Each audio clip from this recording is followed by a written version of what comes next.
I didn't mean to come back. I had packs I never planned to open. I had, my cube. And then they announced a space-themed The Edge of Eternity's Magic the Gathering set, and I'm like, So now I'm back. I'm not going to go pro like I tried to last time. I'm not doing this for clout. I'm just getting back in to be a casual player and not lose too many games. Because I want to get back to where I used to be as a Magic player before I started getting super competitive with it. So, welcome to Professor Fen MTG. Let's rebuild this. Who the hell do you think you are? I'm the professor. I was not expecting to see you here. Thought you were, retired. People keep asking if I'm back, and I haven't really had an answer. But now, yeah, I'm thinking I'm back. Starting off, I want to preface with the whole fact of, if you would have asked me 3 years ago if I would be playing Magic the Gathering again, if I would be going to FNM drafts and pre-release tournaments, I would have probably said, no, I'm retired, I'm done. I got this new game that's on my main channel, Board Barista. I play Star Wars Unlimited. I'm like, no, I'm going to get back into my roots. I'm going to get back to playing some Star Wars CCG and play this new Star Wars Unlimited game and track down Star Wars players. I'm going to play my own version of Dungeons and Dragons Flip. It's a game system I'm currently working on. I'm going to play through the old Star Wars RPG and D&D with my friends. I'm just going to be like Star Wars cards and RPG stuff. And that's all on my other channel. And I'm like keeping it there. But I'm starting a Magic channel. And I'm getting back into Magic because I remember what I used to be as a Magic player. I used to be part of what held me back was I didn't want to be that guy again, but I wanted to be partly that. I wanted to be like the good version of what I was when I played Magic. I didn't want to be grinding tournaments all the time, thinking, okay, I've got to win this tournament so I can get buys, so I can tell my friends, yes, I'm going to go with them to the Grand Prix, and drive across Canada with them, or drive across New England, or head to New York, or Richmond, Virginia, because I'm not going to go to a tournament if I don't have, 3 rounds. I got to buy for the first 3 rounds and 3 auto wins under my belt. Because the times I've gone without those, well, I did not make day 2 at any of the SCG Opens or Grand Prix that I went to. And I was like, no, I gotta do better. I gotta be better. I gotta win. I gotta go to every Friday Night Magic raid to, Loaded for Bear and crush everybody, because I gotta get good so I can go to these tournaments, so I can win money. I gotta win prize packs so I can sell the rares, and I can keep trading, and I can keep staying infinite. And it became so much of a grind that it burned me out. And I wasn't focusing on the good stuff that I was enjoying, because I was also a Magic judge at the time I was doing this. So if I wasn't playing in tournaments, I was judging tournaments. So if I wasn't playing in a Grand Prix trial, I was judging the Grand Prix trial. I was judging at the state championships in Standish, Maine. I was the judge for all the local events at Extreme Gaming in Holton, Eagle Hill and Presque Isle, all these gaming stores I've talked about again on my other channel. So if you haven't checked that out, check it out. But I'll be talking about all those places and all these stories on this channel. But I was so focused on the finance side of Magic and the competitive side of Magic that I wasn't enjoying playing Magic until I stepped back in 2016, and I was just like, you know what? It's not worth it.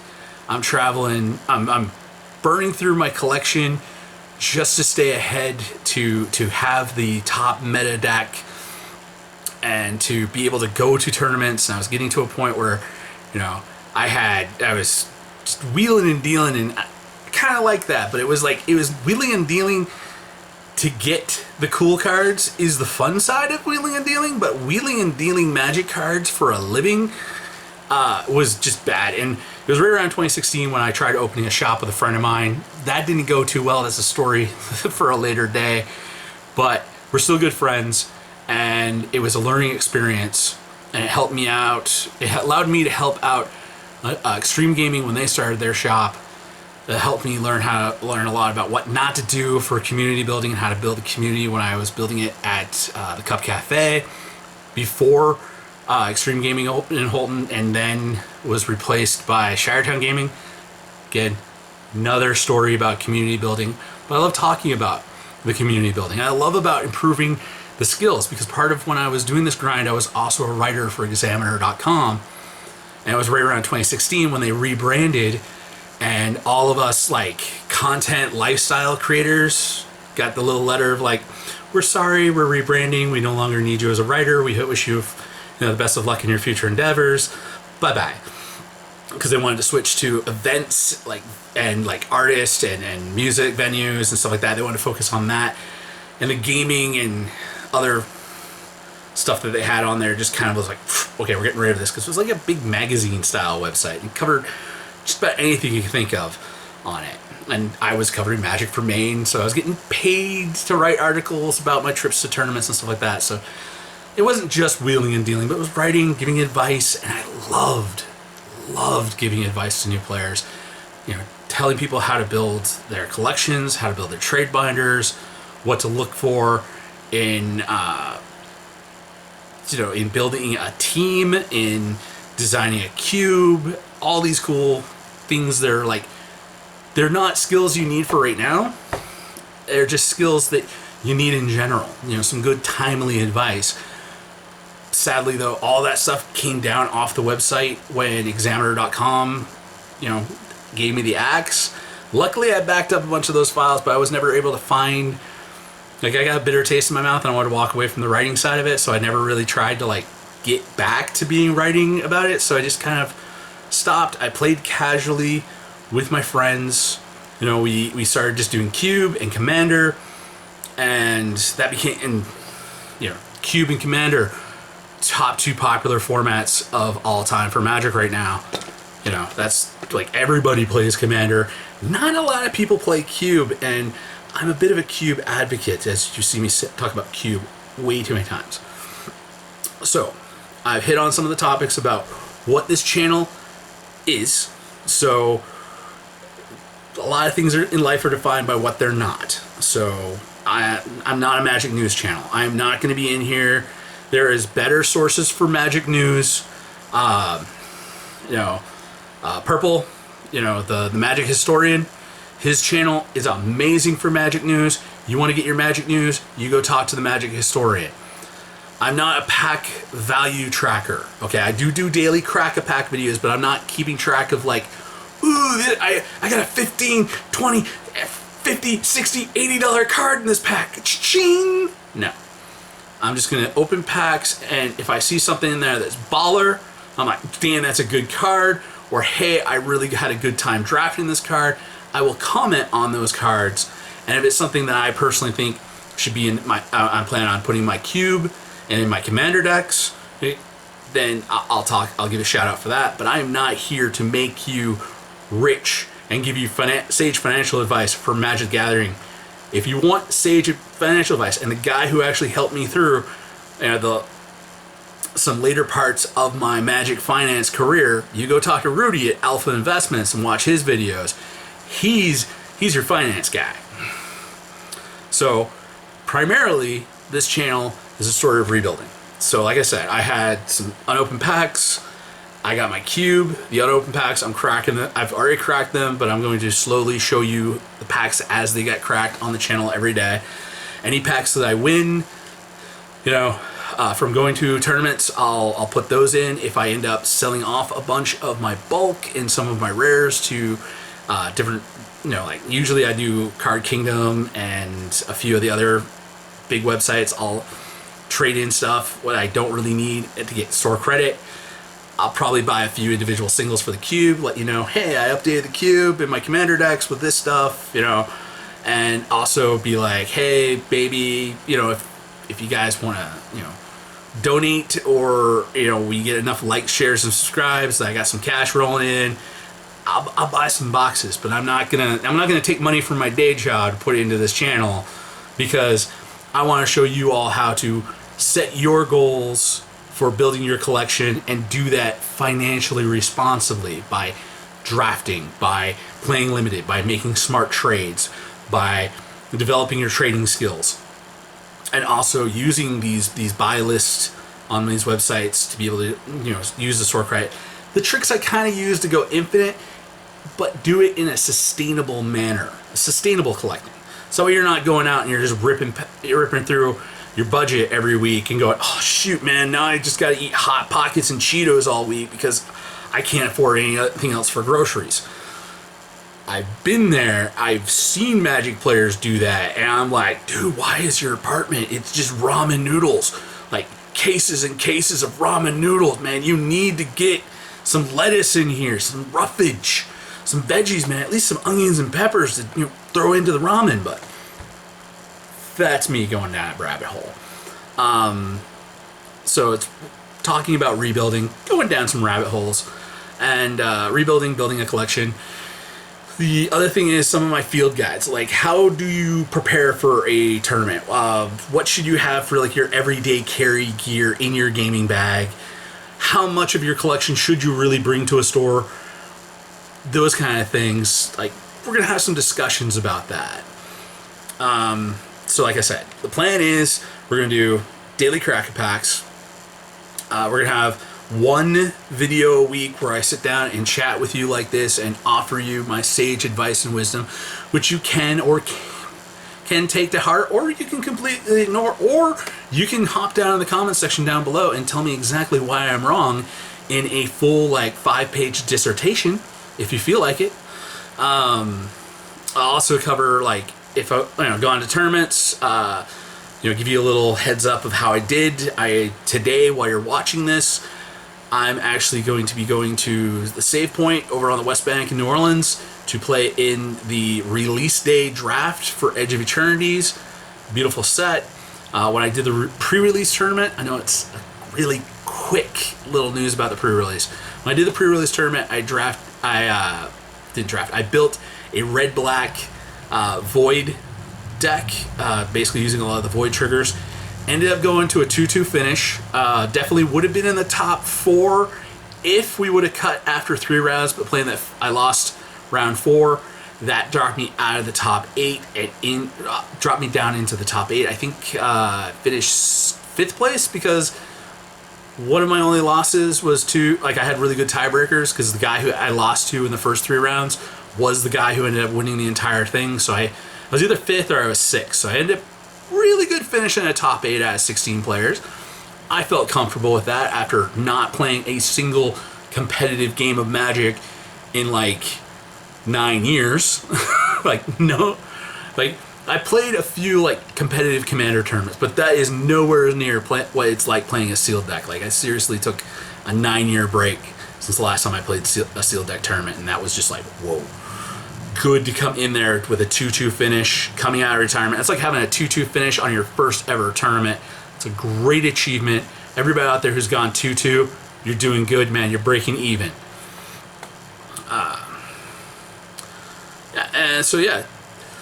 Stuff that I would like to do on the channel, but these are long-term projection goals.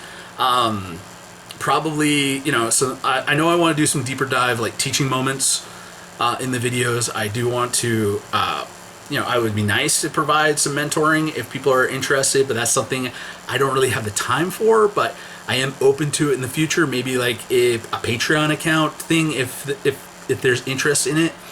I would love to actually grow the channel to the point where I can collaborate with some other names in the Magic YouTube community, as well as just host some events with my friends and do some Commander game nights or a draft cube night, and we have the camera gear set up and we record everything and we make it feel like you're right there with us. But again, I have a day job as a high school teacher, and I have a wife. I have a daughter that is 8 months old, so I don't have the time to be doing that kind of stuff. But like I said, you like, you share, you subscribe, you do those 3 things to help support the channel. And in time, we'll get to a point where we can do those kind of things. And definitely, if my friends from Maine do come up and visit me, or I go up and visit them, I'm going to make the time to do some very special sit down and plays with the boys. But it's not going to be like a weekly thing. A lot of you are probably going, okay, so why you and why now?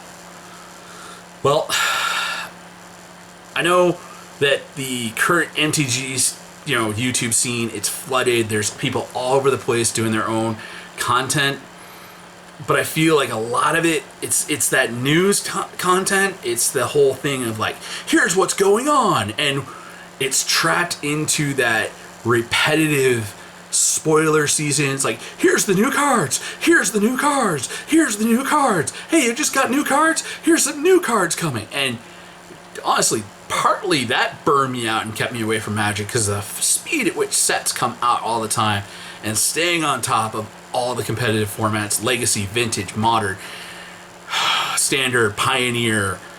I was just like, I don't have the time to, even as a diehard competitive player, I didn't have the time to keep up with all that stuff. I want to talk Magic.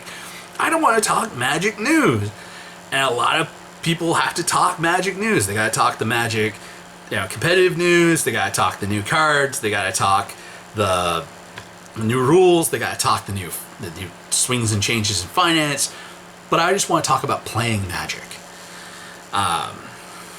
So yeah, that's the niche I want to kind of carve out for myself. I want to be like the old guy sitting there and be like, I'll give you some advice and some pointers that you can use no matter what you're sitting, no matter what your grip of 7 you're sitting there is, and who your commander is or whatnot. I want to give that kind of advice and be that person in the community.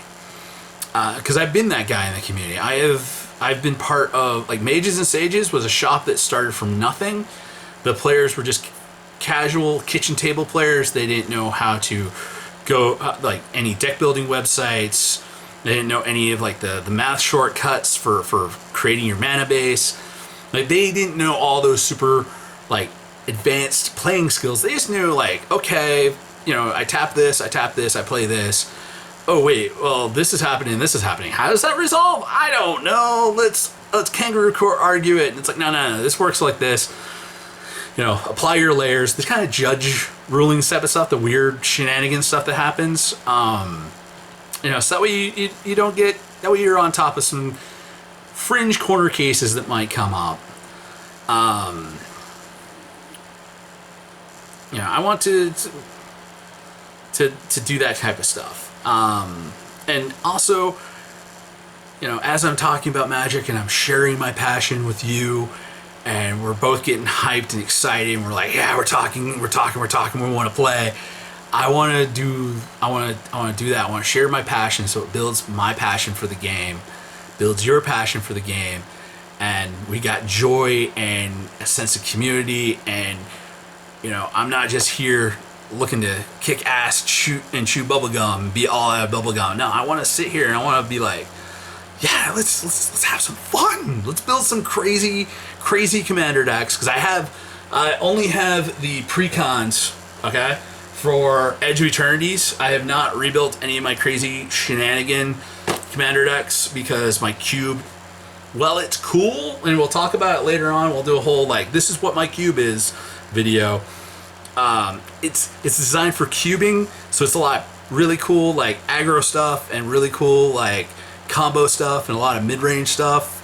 And there's not a lot of, like, real die-hard, here's a legendary creature, here's a deck built around it type of cube. And I want to rebuild the cube into that, so my entire Magic collection can fit inside that cube box.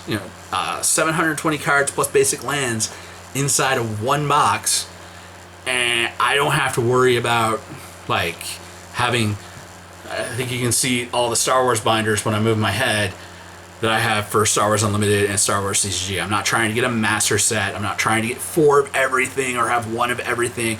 I'm just trying to build a good competitive, probably like a tier 4 collection of decks. Maybe some tier 3s, some really cool, zany, fun ones.